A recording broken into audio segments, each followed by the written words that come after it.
रेश्मा क्रिएशनमध्ये माझा सर्वांना नमस्कार. तर उद्या शेवटचा गुरुवार आहे, शेवटचा म्हणजे चौथा गुरुवार आहे आणि उद्या एकादशी आलेली आहे, कामदा एकादशी. तर ती एकादशी आल्यामुळे उद्यापन करायचे का नाही असा प्रश्न सगळ्यांना पडला. तरी पण उद्यापन करायचे आहे.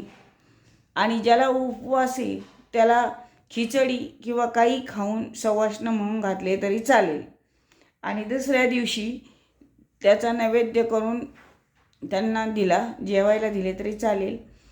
आणि त्या दिवशी ज्याला उपवास आहे त्याने उपवास करावा आणि ज्याला उपवास नाही त्याने जेवले सवाष्ण, जे पुरणाची पोळी किंवा काही पुरी काही करून जेवायला जरी घातली सवाष्ण तरी चालू शकते.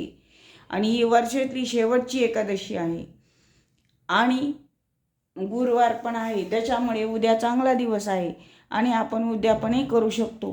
कुमारिका किंवा सवाष्ण किंवा गाईला पान देणे कोणतेही तुम्ही योग्य असेल ते करा. व्हिडिओ आवडल्यास लाईक करा, सबस्क्राईब